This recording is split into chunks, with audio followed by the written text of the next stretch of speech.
ਮਨਜੀਤ ਸਿੰਘ ਬੋਪਾਰਾਏ ਦੀ ਪੁਸਤਕ ਜੋਤਿਸ਼ ਝੂਠ ਬੋਲਦਾ ਹੈ ਦਾ ਅਗਲਾ ਅੰਗ ਹੈ ਸੱਤਾਂ ਦੀ ਪ੍ਰਣਾਲੀ।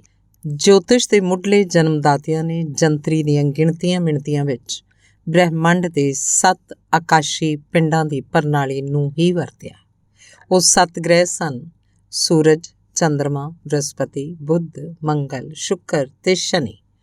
ਪੁਰਾਣੇ ਜੋਤਿਸ਼ ਨੂੰ ਮੰਨਣ ਵਾਲੇ ਆਧੁਨਿਕ ਜੋਤਸ਼ੀ ਜਿਹੜੇ ਜੋਤਿਸ਼ ਨੂੰ ਪੁਰਾਣੇ ਸਮੇਂ ਤੋਂ ਅਭਿਆਸ ਕੀਤਾ ਵਿਗਿਆਨ ਸਮਝਦੇ ਹਨ, ਅੱਜ ਵੀ ਜੰਤਰੀ ਦਾ ਨਕਸ਼ਾ ਬਣਾਉਣ ਲਈ ਉਹਨਾਂ ਹੀ 7 ਗ੍ਰਹਿਆਂ ਦਾ ਇਸਤੇਮਾਲ ਕਰਦੇ ਹਨ।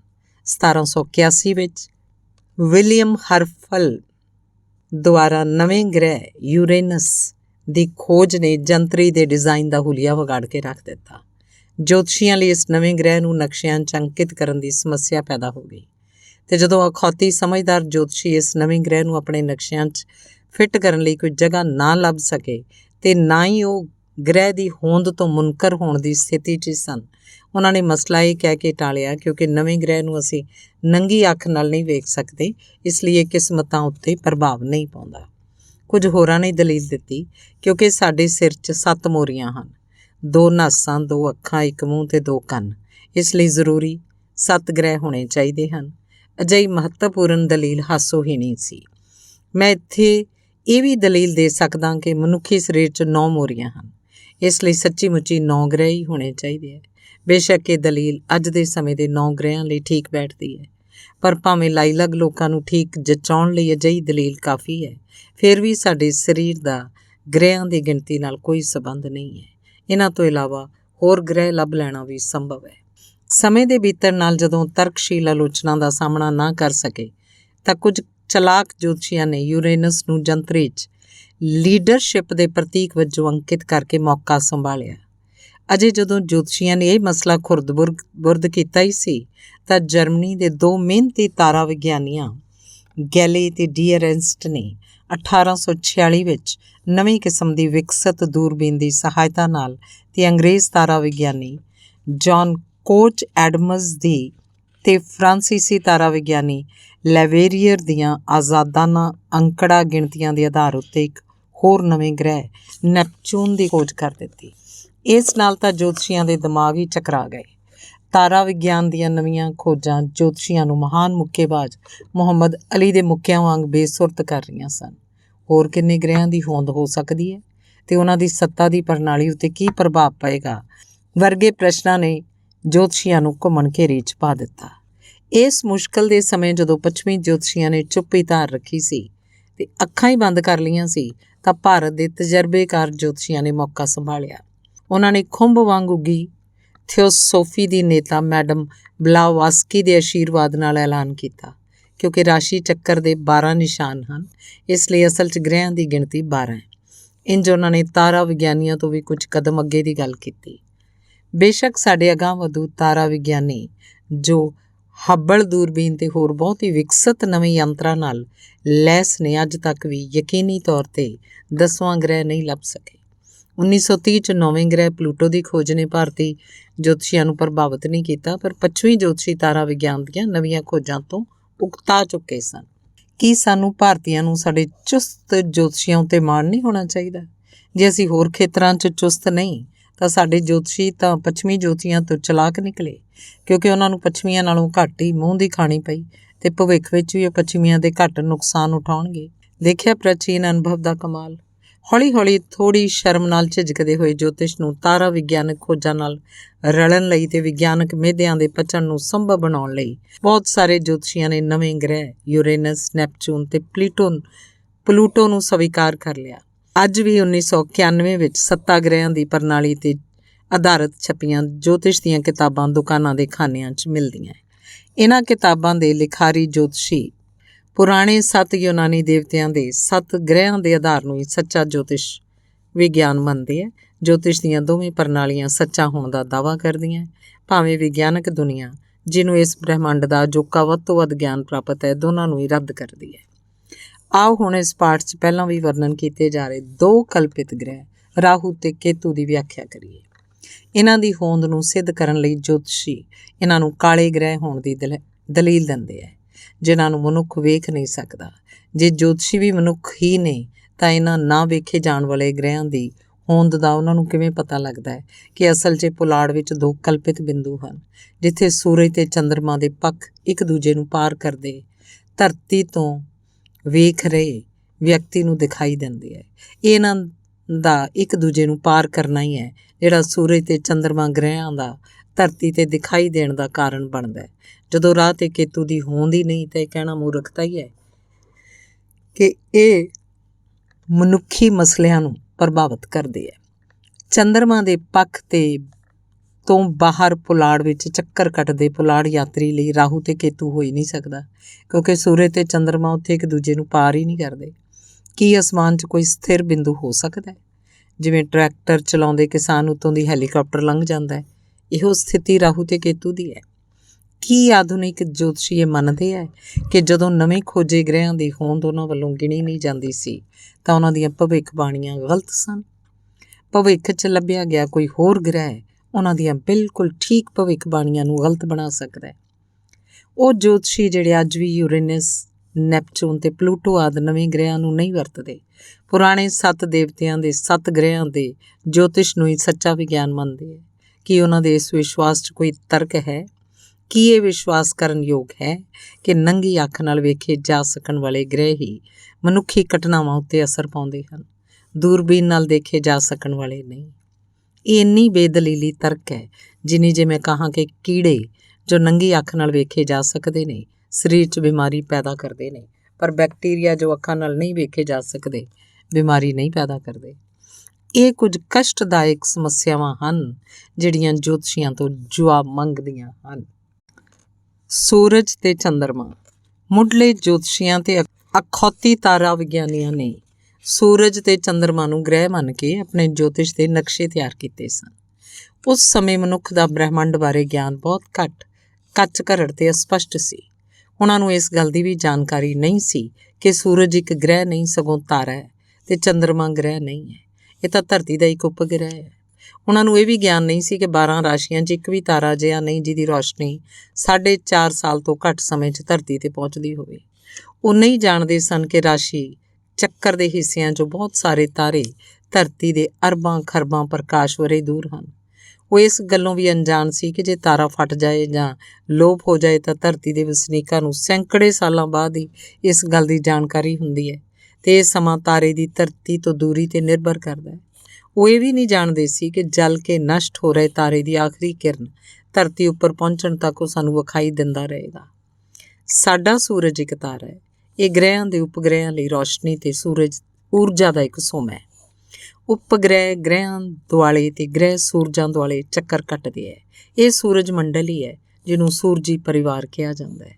ਜੋਤਿਸ਼ ਵਿੱਚ ਸੂਰਜ ਨੂੰ ਗ੍ਰਹਿਆਂ ਦੀ ਤਰ੍ਹਾਂ ਦਰਸਾਉਣਾ ਇਹਦੀਆਂ ਵਿਸ਼ੇਸ਼ਤਾਵਾਂ ਤੋਂ ਅਣਜਾਣ ਹੋਣਾ ਹੈ। ਗ੍ਰਹਿ ਤੇ ਉਪਗ੍ਰਹਿ ਸੂਰਜ ਤੋਂ ਪ੍ਰਾਪਤ ਕੀਤੀ ਰੌਸ਼ਨੀ ਹੀ ਪਰਤਾਉਂਦੇ ਹਨ। ਇਸ ਤਰ੍ਹਾਂ ਚੰਦਰਮਾ ਨੂੰ ਗ੍ਰਹਿਆਂ ਦੀ ਤਰ੍ਹਾਂ ਵਰਤਣਾ ਵਿਗਿਆਨਕ ਤੌਰ 'ਤੇ ਗਲਤ ਹੈ। ਉਪਗ੍ਰਹਿ ਹਮੇਸ਼ਾ ਹੀ ਗ੍ਰਹਿਆਂ ਦੁਆਲੇ ਚੱਕਰ ਲਾਉਂਦੇ ਹਨ, ਤਾਰਿਆਂ ਦੁਆਲੇ ਨਹੀਂ। ਸੂਰਜ ਦਾ ਪਰਿਵਾਰ ਸਾਡੇ ਪਰਿਵਾਰ ਵਾਂਗ ਹੀ ਹੈ। ਸੂਰਜ ਪਿਤਾ ਹੈ, ਗ੍ਰਹਿ ਬੱਚੇ ਹਨ ਅਤੇ ਉਪਗ੍ਰਹਿ ਪੋਤਰੇ ਦੋਤੇ ਹਨ। ਜੋਤਿਸ਼ ਵਿੱਚ ਸੂਰਜ ਤੇ ਚੰਦਰਮਾ ਗ੍ਰਹਿਆਂ ਦੀ ਤਰ੍ਹਾਂ ਵਰਤਣਾ ਓਨਾ ਹੀ ਗਲਤ ਅਤੇ ਗੈਰ ਵਾਜਿਬ ਹੈ ਜਿੰਨਾ ਕਿ ਇਹ ਕਹਿਣਾ ਕਿ ਪਿਤਾ, ਬੱਚੇ ਤੇ ਪੋਤਰੇ ਸਭ ਭਰਾ ਹੀ ਹਨ। ਪ੍ਰਾਚੀਨ ਜੋਤਸ਼ੀਆਂ ਕੰਮ ਤਾਰਾ ਵਿਗਿਆਨੀਆਂ ਨੇ ਉਪਗ੍ਰਹਿਆਂ ਤੇ ਤਾਰਿਆਂ ਨੂੰ ਗ੍ਰਹਿਆਂ ਤੋਂ ਵੱਖ ਕਰਨ ਲਈ ਕੋਈ ਮਾਪਦੰਡ ਨਹੀਂ ਖੋਜਿਆ ਜਿਹੜਾ ਕਿ ਉਹਨਾਂ ਦੇ ਪ੍ਰਭਾਵ ਨੂੰ ਗਿਣਨ ਮਿਣਨ ਤੋਂ ਪਹਿਲਾਂ ਜ਼ਰੂਰੀ ਸੀ।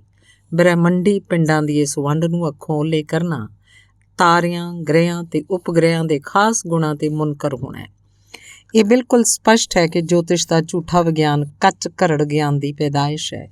ਇਸ ਵਿਗਿਆਨਕ ਯੁੱਗ 'ਚ ਜੋਤਸ਼ੀ ਅਜਿਹੀਆਂ ਸਾਰੀਆਂ ਸੱਚਾਈਆਂ ਤੋਂ ਜਾਣੂ ਹਨ, ਪਰ ਕਿਉਂਕਿ ਉਹ ਇਸ ਧੰਦੇ 'ਚ ਹਨ ਅਤੇ ਉਹ ਲੋਕਾਂ ਦੇ ਵਿਸ਼ਵਾਸ ਦੀ ਦੁਰਵਰਤੋਂ ਕਰਕੇ ਪੈਸੇ ਬਟੋਰਦੇ ਹਨ, ਇਸ ਲਈ ਇਹ ਕਹਿਣਾ ਦਰੁਸਤ ਹੀ ਹੈ ਕਿ ਜੋਤਿਸ਼ ਅਣਜਾਣ ਅਤੇ ਅੰਧ ਵਿਸ਼ਵਾਸੀ ਵਿਅਕਤੀਆਂ ਦੀਆਂ ਵੈਸਾਖੀਆਂ ਦਾ ਹੀ ਦੂਜਾ ਨਾਂ ਹੈ। ਗ੍ਰਹਿ ਦੀ ਅਸਲੀ ਅਤੇ ਦਿਖਾਈ ਦੇਣ ਯੋਗ ਸਥਿਤੀ। ਗ੍ਰਹਿਆਂ ਦੀ ਸਥਿਤੀ ਜੋ ਜੋਤਸ਼ੀ ਰਾਸ਼ੀ ਚੱਕਰ 'ਚ ਬੱਚੇ ਦੇ ਜਨਮ ਸਮੇਂ ਵੇਖਦੇ ਹੈ ਉਹ ਅਸਲੀ ਨਹੀਂ ਹੁੰਦੀ, ਸਗੋਂ ਵਿਖਾਈ ਦਿੰਦੀ ਹੈ।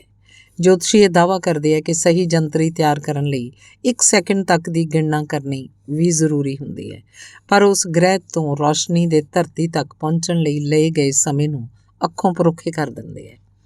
ਕਿਸੇ ਵੀ ਤਾਰੇ ਤੇ ਗ੍ਰਹਿ ਤੋਂ ਚੱਲ ਕੇ ਕਿਰਨ ਨੂੰ ਧਰਤੀ ਤੱਕ ਪਹੁੰਚਣ ਲਈ ਕੁਝ ਸਮਾਂ ਲੱਗਦਾ ਹੈ। ਸੂਰਜ ਦੀ ਅਸਲੀ ਸਥਿਤੀ ਤੇ ਵਿਖਾਈ ਦੇਣ ਯੋਗ ਸਥਿਤੀ 'ਚ 8 ਮਿੰਟ 20 ਸੈਕਿੰਡ ਦਾ ਫਰਕ ਹੈ। ਇਸ ਤਰ੍ਹਾਂ ਬੁੱਧ ਗ੍ਰਹਿ ਧਰਤੀ ਤੇ 6 ਮਿੰਟਾਂ ਦੀ ਦੂਰੀ ਤੇ ਹੈ। ਸਭ ਤੋਂ ਵੱਧ ਦੂਰੀ ਤੇ ਗ੍ਰਹਿ ਪਲੂਟੋ ਦੀਆਂ ਦੋਹਾਂ ਸਥਿਤੀਆਂ 'ਚ ਅੰਤਰ 5.3 ਘੰਟੇ ਹੈ। ਸਭ ਤੋਂ ਨੇੜੇ ਤਾਰੇ ਵੇਗਾ ਤੇ ਰੋਸ਼ਨੀ ਸਾਡੇ ਤੱਕ 4.3 ਵਰ੍ਹਿਆਂ ਤੱਕ ਪਹੁੰਚਦੀ ਹੈ। ਇਸ ਫਰਕ ਦਾ ਸਿੱਧਾ ਸਾਦਾ ਅਰਥ ਇਹ ਹੈ ਕਿ ਜਿਹੜੀ ਪ੍ਰਕਾਸ਼ ਕਿਰਨ ਧਰਤੀ 'ਤੇ ਹੁਣ ਪਹੁੰਚੀ ਹੈ ਉਹ ਸੂਰਜ ਤੋਂ 8 ਮਿੰਟ 20 ਸੈਕਿੰਡ ਪਹਿਲਾਂ ਚੱਲੀ ਸੀ। ਦੂਜੇ ਸ਼ਬਦਾਂ 'ਚ ਸੂਰਜ ਦੀ ਸਥਿਤੀ ਜੋ ਅਸੀਂ ਹੁਣ ਵੇਖ ਰਹੇ ਹਾਂ ਅਸਲ 'ਚ 8 ਮਿੰਟ 20 ਸੈਕਿੰਡ ਪਹਿਲਾਂ ਦੀ ਸਥਿਤੀ ਸੀ। ਨੈਪਚੂਨ ਤੇ ਪਲੂਟੋ ਤੋਂ ਰੋਸ਼ਨੀ ਦੀ ਕਿਰਨ ਨੂੰ ਧਰਤੀ 'ਤੇ ਪਹੁੰਚਣ ਲਈ ਘੰਟਿਆਂ ਬੱਧੀ ਸਫ਼ਰ ਕਰਨਾ ਪੈਂਦਾ ਹੈ। ਸਾਡੇ ਸੂਰਜ ਦੇ ਗੁਆਂਢੀ ਤਾਰੇ ਤੋਂ ਪ੍ਰਕਾਸ਼ ਕਿਰਨ ਸਾਡੇ ਤੱਕ ਪਹੁੰਚਣ ਲਈ ਕਈ ਸਾਲ ਲੱਗਦੇ ਹੈ। ਜੰਤਰੀਆਂ ਤਿਆਰ ਕਰਨ ਦਾ ਧੰਦਾ ਕਰਨ ਵਾਲੇ ਜਿਹੜਾ ਇਹ ਦਾਅਵਾ ਕਰਦੇ ਹੈ ਕਿ ਜਨਮ ਸਮੇਂ 'ਚ 1 ਸੈਕਿੰਡ ਦਾ ਅੰਤਰ ਵੀ ਜੰਤਰੀ ਦੇ ਠੀਕ ਨਤੀਜੇ 'ਚ ਫਰਕ ਪਾ ਸਕਦਾ ਹੈ, ਉਹ ਪ੍ਰਕਾਸ਼ ਕਿਰਨ ਵੱਲੋਂ ਧਰਤੀ 'ਤੇ ਪੁੱਜਣ ਲਈ ਲਾਏ ਗਏ ਸੈਕਿੰਡਾਂ, ਮਿੰਟਾਂ ਤੇ ਘੰਟਿਆਂ ਦੀ ਗਿਣਤੀ ਨੂੰ ਅੱਖੋਂ ਪਰੋਖੇ ਕਰ ਦਿੰਦੇ ਹਨ। ਇਸ ਪ੍ਰਕਾਰ ਜੋਤਸ਼ੀਆਂ ਦਾ ਇਹ ਦਾਅਵਾ ਕਰਨਾ ਕਿ 1 ਸੈਕਿੰਡ ਵੀ ਠੀਕ ਜਨਮ ਕੁੰਡਲੀ ਤਿਆਰ ਕਰਨ 'ਚ ਅਸਰ ਪਾਉਂਦਾ ਹੈ, ਇੱਕ ਮੂਰਖਤਾ ਭਰਪੂਰ ਗੱਲ ਹੈ। ਉਪਰੋਕਤ ਤੱਥਾਂ ਦੀ ਰੋਸ਼ਨੀ 'ਚ ਨਤੀਜਾ ਸੌਖਿਆਂ ਹੀ ਕੱਢਿਆ ਜਾ ਸਕਦਾ ਹੈ ਕਿ ਜੰਤਰੀਆਂ ਬਿਲਕੁਲ ਹੀ ਗਲਤ ਹਨ। ਇਸ ਤੋਂ ਇਲਾਵਾ ਅਸਮਾਨ ਦੀਆਂ 12 ਰਾਸ਼ੀਆਂ 'ਚ ਵੰਡ ਵੀ ਕਲਪਿਤ ਹੀ ਹੈ। ਜੋਤਸ਼ੀ ਇਸ ਵੰਡ ਦੀ ਕੋਈ ਵੀ ਮੰਤਵੀ ਮਹੱਤਤਾ ਨਾ ਹੋਣ ਬਾਰੇ ਭੁੱਲ ਹੀ ਜਾਂਦੇ ਹੈ। ਤਾਰਿਆਂ ਦੇ ਝੁੰਡ ਤੇ ਗ੍ਰਹਿਆਂ ਦੀਆਂ ਸੰਬੰਧਿਤ ਸਥਿਤੀਆਂ ਵੇਖਣ ਵਾਲੇ ਦੀ ਸਥਿਤੀ ਉੱਤੇ ਨਿਰਭਰ ਕਰਦੀਆਂ ਤੇ ਇਹ ਸਿਰਫ ਸਾਪੇਖਕ ਹੀ ਹੁੰਦੀਆਂ। ਪੁਲਾੜ ਵਿੱਚ ਉਡਾਨ ਭਰ ਰਹੀ ਇਸਤਰੀ ਨੂੰ ਪੈਦਾ ਹੋਏ ਬੱਚੇ ਦੀ ਜਨਮ ਕੁੰਡਲੀ ਤਿਆਰ ਕਰਨਾ ਜੋਤਸ਼ੀਆਂ ਦੀ ਪਹੁੰਚ ਤੋਂ ਉੱਕਾ ਹੀ ਬਾਹਰ ਹੈ। ਨਾਸਾ ਵੱਲੋਂ ਪੁਲਾੜ ਅੰਦਰ 10,000 ਵਿਅਕਤੀਆਂ ਵਾਲੀ ਇੱਕ ਬਸਤੀ ਬਣਾਉਣ ਦੀ ਤਜਵੀਜ਼ ਹੈ। ਇਹਨਾਂ ਪੁਲਾੜੀ ਕਲੋਨੀਆਂ ਦੀ ਵਸਨੀਕਾਂ ਦੀਆਂ ਜੰਤਰੀਆਂ ਤਿਆਰ ਕਰਨੀਆਂ ਤਾਂ ਜੋਤਸ਼ੀਆਂ ਲਈ ਅਸੰਭਵ ਹੀ ਹਨ। ਵਿਸ਼ਵਾਂ ਦੀ ਰਵਾਨਗੀ ਕੀ ਦਰਸਾਉਂਦੀ ਹੈ? ਧਰਤੀ ਸੂਰਜ ਦੁਆਲੇ ਘੁੰਮਣ ਦੇ ਨਾਲ ਨਾਲ ਆਪਣੀ ਧੁਰਾ ਦੁਆਲੇ ਵੀ ਘੁੰਮਦੀ ਹੈ। ਧਰਤੀ ਆਪਣੇ ਪੰਧ ਉੱਤੇ 23 ਡਿਗਰੀ 27 ਮਿੰਟ 'ਤੇ ਝੁਕੀ ਹੋਈ ਹੈ। ਇਹਦੇ ਘੁੰਮਣ ਦੀ ਧੁਰੀ ਹੌਲੀ ਹੌਲੀ ਜਿਹੀ ਡੈਕ ਮਾਰਦੀ ਹੈ। ਇਸ ਡੈਕ ਦੇ ਕਾਰਨ ਧਰਤੀ ਥੋੜ੍ਹੀ ਜਿਹੀ ਪੱਛਮ ਵੱਲ ਨੂੰ ਝੁਕੀ ਜਾਂਦੀ ਹੈ। ਸੂਰਜ ਸਾਲ 'ਚ 2 ਵਾਰੀ 2 ਬਿੰਦੂਆਂ 'ਤੇ ਭੂਮੱਧ ਰੇਖਾ ਦੇ ਉੱਤੋਂ ਦੀ ਲੰਘਦਾ ਹੈ। ਇਹਨਾਂ ਬਿੰਦੂਆਂ ਦੀ ਸਥਿਤੀ ਬਦਲਦੀ ਰਹਿੰਦੀ ਹੈ। ਇਹ ਭੂਮੱਧ ਰੇਖਾ ਉੱਤੇ ਵਾਧੂ ਮਾਦੇ ਦੀ ਸੂਰਜ ਤੇ ਚੰਦਰਮਾ ਦੀ ਖਿੱਚ ਕਾਰਨ ਵਾਪਰਦਾ ਹੈ। ਇਸ ਦੀ ਖੋਜ ਇੱਕ ਯੂਨਾਨੀ ਵਿਗਿਆਨੀ ਹਿਪਰਚੁਸ ਨੇ 120 ਈਸਵੀ ਪੂਰਵ ਕੀਤੀ ਸੀ। ਤਾਰਾ ਵਿਗਿਆਨ ਦੇ ਤੌਰ 'ਤੇ ਧਰਤੀ ਦੀ ਇਹ ਰਵਾਨਗੀ ਦੇ ਕਾਰਨ ਆਕਾਸ਼ੀ ਧਰੁਵ ਧਰਤੀ ਪੰਧ ਤੋਂ ਧਰੁਵਾਂ ਦੁਆਲੇ ਘੁੰਮ ਜਾਂਦੇ ਹਨ। ਇਸ ਤਰ੍ਹਾਂ ਦਾ ਇੱਕ ਚੱਕਰ ਪੂਰਾ ਹੋਣ ਵਿੱਚ 25,800 ਸਾਲ ਲੱਗਦੇ ਹੈ। ਠੀਕ ਇਸੇ ਸਮੇਂ 21 ਮਾਰਚ ਵਾਲਾ ਵਿਸ਼ਵ ਬਿੰਦੂ ਦੂਜੇ ਆਕਾਸ਼ੀ ਪਿੰਡਾਂ 'ਤੇ ਚੜ੍ਹਨ ਤੇ ਛੁਪਣ ਵਿੱਚ ਤਬਦੀਲੀ ਕਰਦਾ ਹੋਇਆ ਧਰਤੀ ਪੰਧ ਦੇ ਨਾਲ ਘੁੰਮ ਜਾਂਦਾ ਹੈ। ਇਸ ਕਾਰਨ ਹਰ ਆਕਾਸ਼ੀ ਨਕਸ਼ੇ 'ਚ 21 ਮਾਰਚ ਵਾਲੇ ਵਿਸ਼ਵ ਬਿੰਦੂ ਦੀ ਸਥਿਤੀ ਜ਼ਰੂਰ ਪ੍ਰਗਟਾਈ ਹੁੰਦੀ ਹੈ। ਆਕਾਸ਼ ਵਿੱਚ ਇਹ ਵਿਸ਼ਵ ਬਿੰਦੂ ਹੀ ਕੰਮ ਕਰਦਾ ਹੈ। ਜੇ ਧਰਤੀ ਉੱਪਰ ਗ੍ਰੀਨਵਿਚ ਦੁਪਹਿਰ ਰੇਖਾ ਗ੍ਰੀਨਵਿਚ ਮੈਰੀਡੀਅਨ ਕਰਦੀ ਹੈ। 21 ਮਾਰਚ ਤੇ 23 ਸਤੰਬਰ ਨੂੰ ਸੂਰਜ ਭੂਮੱਧ ਰੇਖਾ ਦੇ ਐਨ ਉੱਪਰ ਹੁੰਦਾ ਹੈ। ਇਸ ਕਰਕੇ ਇਹਨਾਂ ਦਿਨਾਂ ਨੂੰ ਦਿਨ ਤੇ ਰਾਤ 12-12 ਘੰਟੇ ਦੇ ਬਰਾਬਰ ਦੇ ਹੁੰਦੇ ਹੈ। 21 ਮਾਰਚ ਤੋਂ ਲੈ ਕੇ 21 ਜੂਨ ਤੱਕ ਸੂਰਜ ਭੂਮੱਧ ਰੇਖਾ ਦੇ ਕਰਕ ਰੇਖਾ ਵੱਲ ਜਾਂਦਾ ਹੈ। ਇਹਦਾ ਨਤੀਜਾ ਇਹ ਹੁੰਦਾ ਹੈ ਕਿ ਉੱਤਰੀ ਗੋਲਾਰਧ ਵਿੱਚ ਗਰਮੀ ਪੈਦਾ ਹੁੰਦੀ ਹੈ ਤੇ ਦੱਖਣੀ 'ਚ ਸਰਦੀ। 21 ਜੂਨ ਤੋਂ 22 ਦਸੰਬਰ ਤੱਕ ਸੂਰਜ ਕਰਕ ਰੇਖਾ ਤੋਂ ਮੱਕਰ ਰੇਖਾ ਵੱਲ ਵੱਧ ਜਾਂਦਾ ਹੈ ਤੇ 23 ਸਤੰਬਰ ਨੂੰ ਸੂਰਜ ਭੂਮੱਧ ਰੇਖਾ ਦੇ ਉੱਪਰ ਤੇ 22 ਸਤੰਬਰ ਨੂੰ ਮੱਕਰ ਰੇਖਾ ਉੱਤੇ ਲਗਭਗ 23.5 ਡਿਗਰੀ ਦਾ ਕੋਣ ਬਣਾਉਂਦਾ ਹੈ। 22 ਸਤੰਬਰ ਦੇ ਬਾਅਦ ਸੂਰਜ ਦੀ ਗਤੀ ਫਿਰ ਉਤਰਾਇਣ ਹੁੰਦੀ ਹੈ ਤੇ 21 ਮਾਰਚ ਨੂੰ ਫਿਰ ਸੂਰਜ ਭੂਮੱਧ ਰੇਖਾ ਉੱਤੇ ਪਹੁੰਚ ਜਾਂਦਾ ਹੈ। ਇਸ ਤਰ੍ਹਾਂ ਜੋਤਿਸ਼ ਵਿਸ਼ਵ ਦੀ ਅਗਰਗਮਨੀ ਹੋਣ ਕਰਕੇ ਮਹੱਤਵਪੂਰਨ ਨੁਕਸ ਦਾ ਸਾਹਮਣਾ ਕਰਦਾ ਹੈ। ਜੋਤਿਸ਼ ਦੇ ਆਧਾਰ ਰਾਸ਼ੀ ਚੱਕਰ ਉੱਤੇ ਇਹਦਾ ਅਸਰ ਹਰ 2000 ਸਾਲ ਪਿੱਛੇ ਹਰ ਰਾਸ਼ੀ ਨੂੰ ਬਦਲਣ ਨਾਲ ਪੈਂਦਾ ਹੈ। ਸਪਸ਼ਟ ਸ਼ਬਦਾਂ ਵਿੱਚ 2000 ਸਾਲ ਪਹਿਲਾਂ 21 ਮਾਰਚ ਵਾਲਾ ਵਿਸ਼ਵ ਮੇਖ ਰਾਸ਼ੀ ਵਿੱਚ ਸੀ ਜੋ ਅੱਜ ਮੀਨ ਰਾਸ਼ੀ 'ਚ ਹੈ। 20ਵੀਂ ਸਦੀ ਦੇ ਅੰਤ ਵਿੱਚ ਇਹ ਕੁੰਭ ਰਾਸ਼ੀ 'ਚ ਹੋਏਗਾ। 20,000 ਸਾਲ ਬੀਤ ਜਾਣ ਬਾਅਦ ਇਹ ਮੇਖ ਰਾਸ਼ੀ 'ਚ ਭਾਵ 0 ਡਿਗਰੀ 'ਤੇ ਹੋਏਗਾ। ਦੂਜੇ ਸ਼ਬਦਾਂ 'ਚ ਗ੍ਰਹਿ ਦੇ ਤਾਰੇ ਜੋ ਜੋਤਸ਼ੀ ਅੱਜ ਮੇਖ ਰਾਸ਼ੀ 'ਚ ਗਿਣਦੇ ਹੈ, ਅਸਲ 'ਚੋਂ ਮੀਨ ਰਾਸ਼ੀ 'ਚ ਹੈ ਅਤੇ 20ਵੀਂ ਸਦੀ 'ਚੋਂ ਕੁੰਭ ਰਾਸ਼ੀ 'ਚ ਹੋਣਗੇ।